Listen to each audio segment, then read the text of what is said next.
자, 열왕기하 20장 1절에서 6절, 12에서 13절입니다.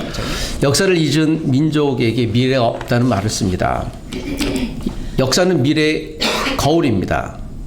지난 역사는 과거가 아니라 미래의 GPS라고 할 수 있습니다. 우리 교회의 영적 GPS는 무엇일까요? 성도의 영적 GPS는 무엇이겠습니까?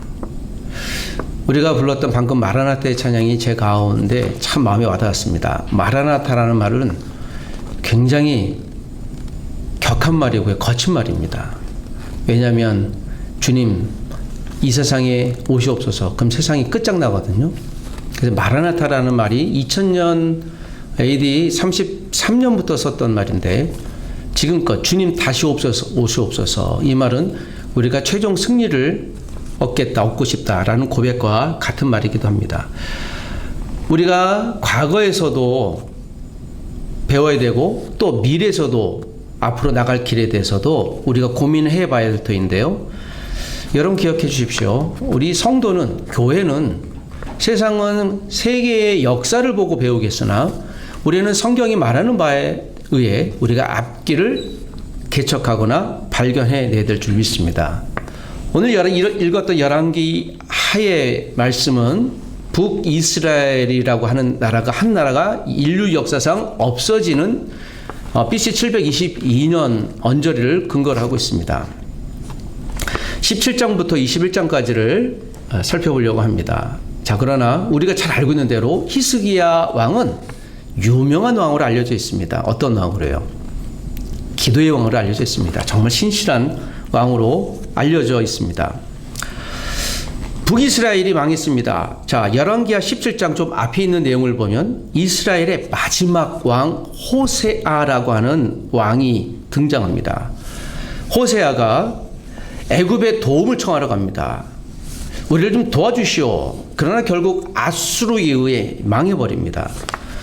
북이스라엘의 약 19명 정도의 왕은요, 모든 공통적으로 우상을 섬겼습니다. 그래서 북이스라엘이 망한 이유를 찾는데 성경은 말하기를 하나님의 선택을 받은 이스라엘이 하나님을 버린 것, 지속적으로 하나님의 메시지, 이사야 같은, 호세아 같은 선지자가 회개라고 얘기했지만 듣지 않았던, 그래서 하나님의 말씀을 잊었기 때문은, 그리고 하나님과 동행해야 하는지를 그들이 잊었기 때문에 결국 그 북이스라엘의 종착역은 그들이 섬겼던, 믿었던 우상과 함께 지구상에서 없어져 버렸습니다. 하나님의 굉장히 중요한 경고의 메시지이기도 합니다. 그리고 18장이 등장합니다. 아직 남유다는 존재했습니다. 북이스라엘이 우리가 친족이었죠. 우리가 남한으로 따지면 북한 민족과 같습니다. 그 북한이 예를 들면 없어진 상황에서 남유다, 우리가 지금 그것을 본보기로 삼는 것이죠. 아수르가 이 당시에는 군독이 아주 패권 국가였습니다. 정말 막강한 국가였죠. 이제 그 아수르가 북이스라엘을 점령해서 남유다도 곧 점령하려고 도전하려는 상황이었습니다. 이때 히스기야가 18장에 등장합니다. 히스기야 왕, 남유다의 소위 희망의 빛이라고도 일컫습니다. 히스기야는 그의 아버지가 아하스라는 왕인데요. 이 아하스 왕은 언급하기 싫을 정도로 우상을 섬기는데 최고 열심을 내는 사람이에요. 아쉽게도 이스라엘 또 남유다 왕 중에는 괜찮은 왕도 있었으나 우상을 섬기는 왕들도 있었습니다. 기억하십시오. 그들은 하나님을 떠난 적이 없어요. 그런데 우상도 함께 믿습니다. 하나님이 여기에 꽤 불쾌하셨어요. 이것이 모든 이스라엘, 북이스라엘 남유다 왕의 공통점이에요. 기억하십시오. 하나님을 버린 적이 한 번도 없어요. 그러나 우상도 버린 적이 없어요. 그러나 히스기야 왕은 유달리 우상을 섬기지 않는 왕으로 오늘 빛으로 등단합니다. 여러분, 남유다 우리의 믿음의 조상 히스기야에 주목해 주시길 부탁드립니다. 그러나 히스기야가 당대의 민족의 영으로 등장하지만 그의 아들 21장에서는 제가 좀 반대되는 말씀을 여러분께 드리겠습니다. 남유다의 희망 히스기야, 그가 등장합니다. 히스기야는 아버지를 따르지 않고요, 신앙 개혁을 일으킵니다. 여러분, 아수르라고 하는 거대한 나라가, 아수르는 그 당시 근동에서 적이 많았어요. 왜냐하면 점령지에서 사람을 정복하는데 정말 무자비하게 사람들을 죽였거든요. 그냥 죽이는 것이 아니라 한 점령지에 가면 그 점령지 왕이나 대표자들을 세워서 뭐 눈을 파든지 산채로 사람을 벗겨서 그렇게 죽이든지, 그리고 지도자들의 목을 잘라서 나열해 놓고 백성들을 보게 한다든지 저항하지 마라 이거죠. 그래서 그 당시 아주 그냥 못된 국가, 악한 국가, 적이 너무 많았어요. 저 아수르 같은 민족은 정말 지긋하기 싫어. 그래서 그 아수르의 수도 니느웨에 누가 왔었죠? 하나님이 보내신 그 유명한 이제 요나. 제가 아주 형편없는 선지자라고 아주 혹독하게 평가를 하는데요. 하나님이 가라고 했더니 니느웨로 가야 되는데 어디로 갔어요? 다시스가 저 스페인 저쪽이거든요. 그러니까 반대로 간 거죠. 밤에. 참 신기한 사람이에요. 밤에 가면 안 보일 줄 알았나 봐. 그래서 요나는 참 연구의 대상이에요. 그래서 눈 떠보니까 어차피 갔죠. 그런데 전하는데도 요나가 싫어해갖고요. 입이 푹 나와갖고 에이씨 하면서 저 사람들이 믿나. 그런데 신비한 건 다 회개하잖아요. 그래서 싫어했어요. 요나가. 심정적으로 이해는 해요. 저렇게 악독하고 저질스럽고 무자비한 민족이 어떻게 하나님을 믿으리요 하는. 그래서 이 이스라엘 아수르라고 하는 민족이 그런 민족으로 유대 그리고 히스기야도 인지하고 있었습니다. 그리고 이제 북이스라엘 점령하니 이제 남유다도 곧 코앞에서 점령하려고 했었죠. 너 항복해라 라고 옵니다. 그때 히스기야가 무기를 또 국민들에게 해서 우리 맞서 싸웁시다 라고 하지 않고 그가 했던 유명한 또 행동 하나가 있습니다. 하나님 앞에 무릎 꿇는 것이었습니다. 열왕기하 18장 21절 29절에 보면, 자 앞에 있는데 한번 읽어 주십시오. 보이시면은 다 같이 시작. 히스기야가 그들의 산당들과 제단을 제거하고, 29절 왕의 말씀이 너희는 히스기야에게 속지 말라. 그가 너희를 내 손에서 건져내지 못하리라. 히스기야가 작정하고 왕의 궁전에 있었던 아버지가 섬겼던 산당 우상들 다 제거버렸어요. 얼마나 정결하고 위대한 왕입니까? 그런데 아수르가 위협을 해요. 히스기야가 너희 국가를, 남유다를 제대로 다스리지 못할 거다.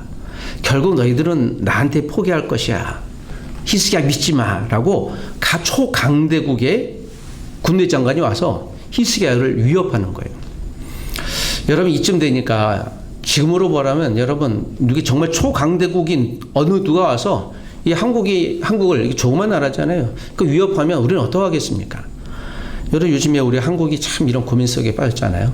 안 그래도 전쟁에서 힘든데 미국이나 일본도 우리를 잘 이용하려고 하고 러시아나 중국도 우리를 도와주려고 하지 않고 우리는 누굴 믿어야 되겠습니까?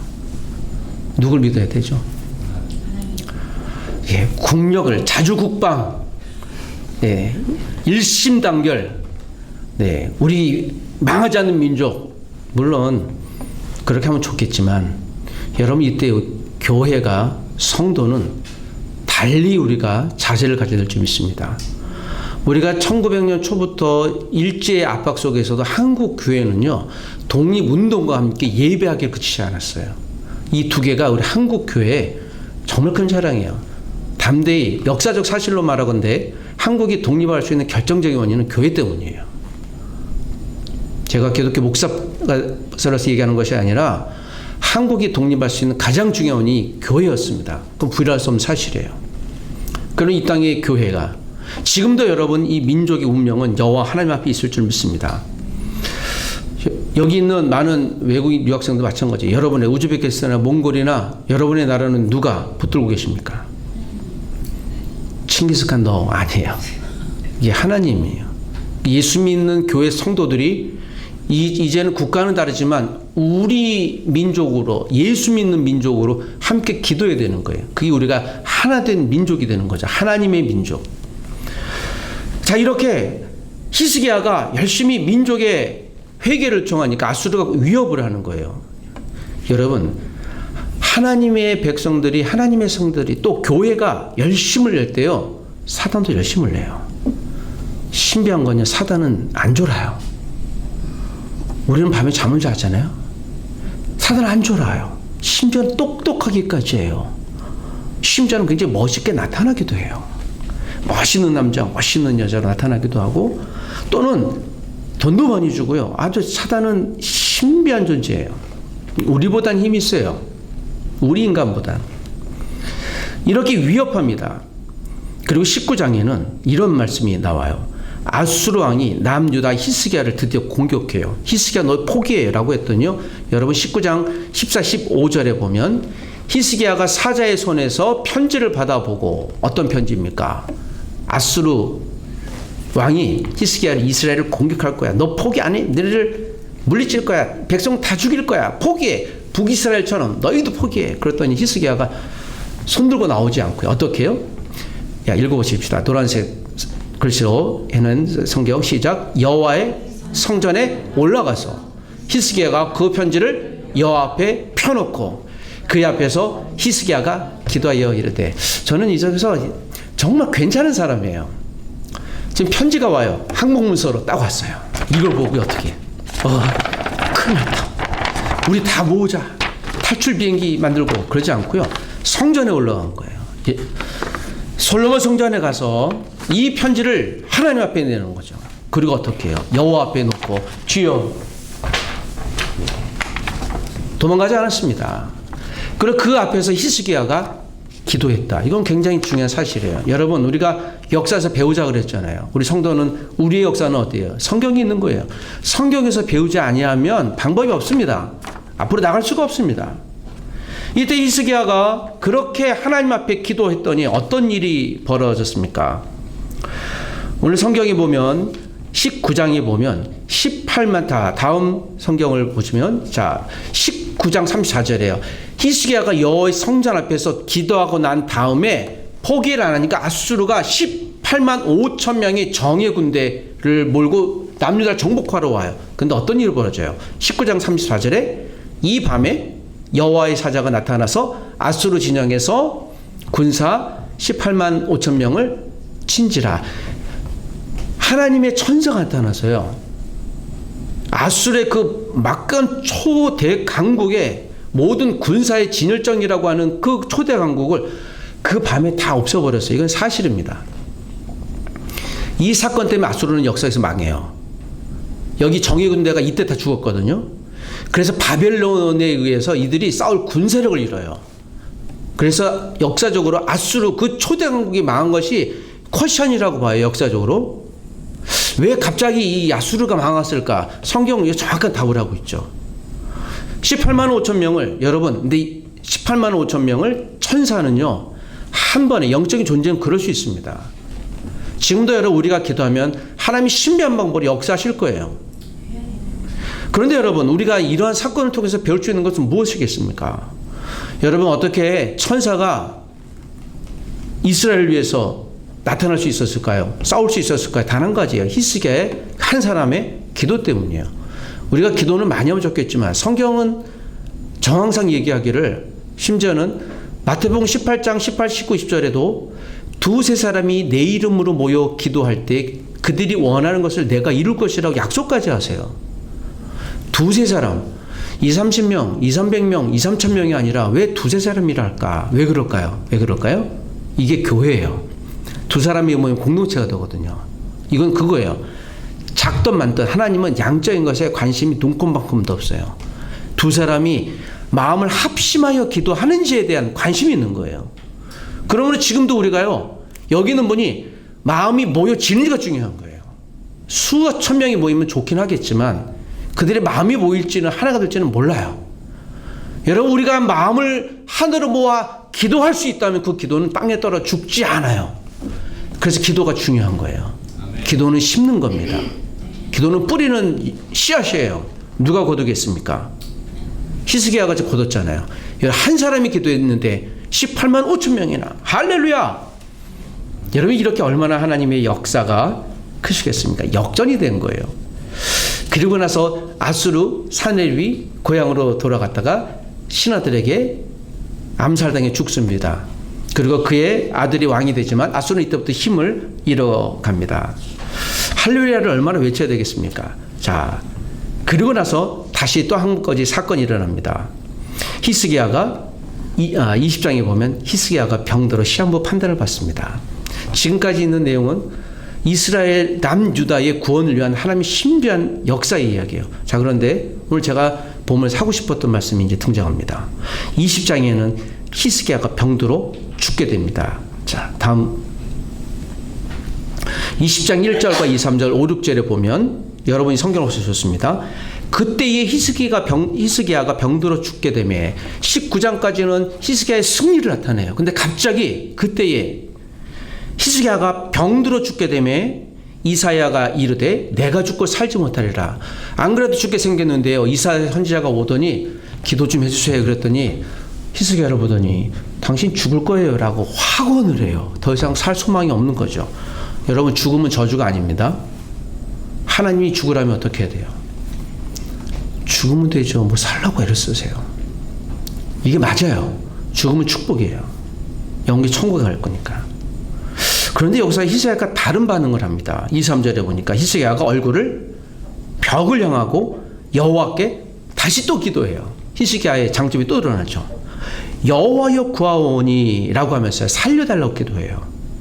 히스기야가 심히 통곡하며 기도합니다. 어떤 일이 벌어졌습니까? 그랬더니 5, 6절에 내가 내 기도를 들었고 내 눈물을 보았다. 내가 너를 낫게 하리니 내가 내 날에 15년을 더할 것이며. 왜 15년일까요? 왜 15년? 30년, 뭐 50년이 아니라 이양할 거 그냥 100년 플러스 해주시면 너무 좋을 텐데 왜 15년일까요? 이게 21장에 해석이 돼요. 히스기야가 큰 실수합니다. 히스기야가 여기 역대 지금까지 두 번의 큰 승리를 해요. 하나는 아수르에 맞서 기도하며 승리했던 사건, 그리고 그가 죽음 앞에서 여호와님께 붙들고 하나님 살려달라고 했더니 15년 그가 생존 연장을 받았던 사건이에요. 그리고 그가 살게 됩니다. 죽을 병에 걸렸다가 살아나는 거예요. 여기 한 가지 메시지예요. 여러분, 우리가 죽을 병에 걸려도 기도하면 살 수 있나요? 예. 두 가지 중에 하나예요. 하나님이 죽으라고 하시면 죽어야 돼요. 그런데 여러분, 이사야 선지자는 영적인 자이언트예요. 히스기야 선지자가 의지했던 영적 아버지와 같아요. 그런데 당신 하나님이 데려가실 거예요 라고 했더니 이쯤 되면 포기해야 돼요. 근데 히스기야에게 어떤 갈망이 일어난 것 같아요. 간절히 기도했죠. 벽을 보고 기도했죠. 제가 그래서 이것을 벽기도라고 해요. 제가 여기 한루간 예배에 나가서 혼자 벽기도 많이 했습니다. 한 번은 여기서 막 쥐어 하고 했더니 저 오셔서 또 들지 마세요. 그래서 제가 여길 또 들읍니다. 여기는 없으니까. 예, 제가 목소리가 좀 크거든요. 아무리 여기 방음이 돼 있어도 들리나 봐요. 그래서 목소리를 적게 하려고 하는데 저기 창고에 들어가면 진짜 아무도 안 보이거든요. 벽기도예요. 여러분, 벽이 뭐예요? 답이 없어요. 이걸 끝이에요. 막다른 골목이에요. 히스기야가 목숨을 걸고 기도했던 거죠. 기도는 목숨 걸고 하는 거예요. 시간 남은 기도하게 하지 마세요. 시간 나면 좀 기도 좀 해주세요. 요청하지 마세요. 당당히 요청하세요. 목사님, 저를 위해서 기도해 주십시오. 하루에 1시간 이상 기도해 주셔야 합니다. 부담스러운데 하겠어요, 안 하겠어요? 제가 할 거예요? 의심하고 있는데요. 아니요, 합니다. 예. 대신에 여러분들도 같이 하셔야 됩니다. 근데 금식까지 줄 수 있어요. 네, 이게 제 소명이니까. 여기서 여러분, 히스기야가 이렇게 다시 살았는데 어떤 일이 일어나는가 하면, 안타깝게도 히스기야가 교만합니다. 다음 성경을 보면 열왕기하 20장 12, 13절을 보면 히스기야가 나왔어요. 자, 이때 큰 실수를 합니다. 바벨론의 왕 브로닥빌라단, 아수르에 대적하는 이제 바벨론 작은 나라가 남유다와 연합하려고 그래요. 아수르에 대적하기 위해서. 그가 브로닥발라단이 와서 히스기야가 살았다는 얘기를 듣고 예물을 보내요. 격려해 주는 거죠. 축한다고, 열심히 하자고. 큰 실수하죠. 그리고 난 다음 어떤 일이 보여줄까요? 다음 성경을 보면 바벨론 왕 브로닥발라단이 와서 축하해 주니까 축가 사절단에게요, 성전에 있는 모든 것을 다 보여줘요. 그러니까 기밀을 다 보여줘요. 그래서 선지자가 히스기야 심히 책망합니다. 그걸 왜 보여줬습니까? 영적인 교만이 나도 모르게 들어간 거예요. 이제 안심한 거예요.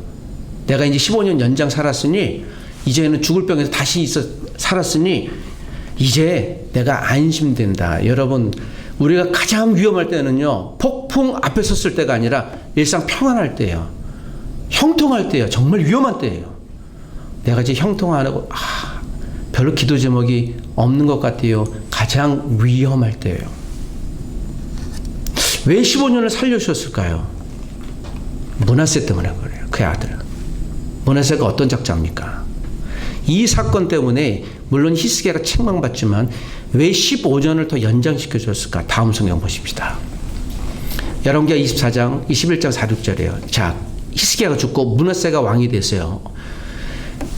이스라엘 역사상 이런 짓거리까지 합니다. 제가 표현을 격하게 했죠. 여호와의 성전에 제단 바알들을 쌓고 자기 알들을 불 가운데 지나가게 해요. 자, 이거 주목하십시오. 므낫세가 자기 처자들을 어떻게 해요? 인신제사한 거예요. 그러니까 이거 신변인간이에요. 그리고 점치고 사수를 행하고 신접한 자와 박수를 신임하여 여호와 보시기에 악을 많이 행하여 성전에 요 제사장 이방 신들을 섬길 수 있는 장소를 성전에 마련했어요. 물론 여러분, 솔로몬도 이방 신들을 위해 미동을 위한 장소를 마련해줬어요. 이게 솔로몬이 행했던 악이에요. 그게 좋은 겁니다. 그런데 이제 대놓고예요. 그래서 므낫세는요, 모든 왕들 중에 가장 최고의 악당 같은 악당이에요. 이 몰록이라는 신이 있잖아요. 이방에서 암몬이 섬겼던 자기 자녀를 인신제사하는 거예요. 그게 최고예요. 그게 최고의 헌신이에요. 근데 이걸 므낫세가 따라해요. 그리고 솔로몬 성전 앞에 지금도 있는데 흰놈의 골짜기, 그건 좀 공원으로 되어 있습니다. 그래서 이사야 선지자의 기록에 하면 수많은 냄새가, 사람 태우는 냄새가, 자식 태우는 냄새가 매일마다 끊이지 않았다라는 얘기가 나와요. 이게 이자가 한 겁니다. 이스라엘 왕이 갈 때까지 간 거예요. 왜 그랬을까요? 므낫세가 왜 이 일을 했을까요? 히스기야에게 15년 살기 중에는요, 므낫세 교육이 있었어요. 아무리 그가 기도의 사람이고 하나님의 일을 감당했을지라도 15년 연장해 주신 것은 그 이유를 알았어야 됐어요. 히스기야가 이때쯤 죽어도 하나님 데려가셔도 됐는데 왜 15년을 살게 해주셨을까? 여기에서 이 열왕기 기자는요, 냉혹해요. 히스기야에게. 가장 위대한 왕, 역전의 성공의 스토리를 썼던 히스기야가 가장 패배의 왕으로 지금 고발하고 있는 거예요. 므낫세 고발보다 히스기야를 더 책망하고 있는 것이죠. 후계자 아들 훈련을 책망한 거예요. 히스기야가 망각했어요. 아차한 거죠.